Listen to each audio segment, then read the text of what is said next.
Getting your first 10 viewers on Twitch or YouTube can feel impossible. You go live, no one shows up, you're sitting there talking to yourself, refreshing your view account, wondering, what am I doing wrong? Trust me, I've been there, but here's the truth. Getting those first 10 viewers isn't about luck, it's about strategy. And today I'm gonna give you the 3 fastest way to hit that first milestone. You see, your first viewers won't come from Twitch's algorithm.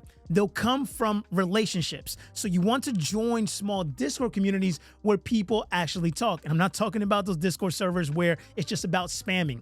You want to find time to engage on X, YouTube, or Reddit. You want to comment on posts, help people, and make friends before asking them to watch you. You want to try to find 2 to 3 streamers in your niche and interact with their chat. Be visible, be helpful, because people will check you out naturally.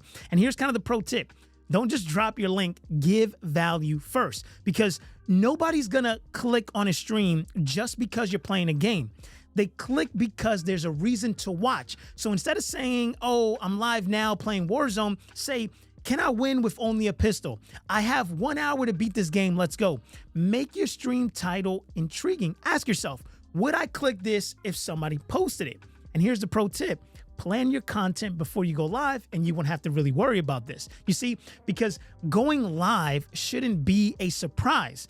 People should be waiting for you to start. So you want to try to find a way to post a teaser on TikTok, Instagram, or X an hour before you go live. So an example would be like going live in 30 minutes, trying to win a game using only melee weapons. Come through and win as the chaos, and then drop your link, right? And if you have a small audience, you can also DM people directly, letting them know that, hey, I'm going to be streaming here shortly. The thing you want to think about is that every social post should give a reason for people to click or to be able to watch, because getting your first 10 viewers isn't about streaming more. It's about being smart with how you bring people in. But once you have those first 10 viewers, how do you keep them coming back? That's where I break down in this video right here, where I show you how to keep viewers engaged and get your first 100 followers. Watch that video right there. I'll see you guys in the next one.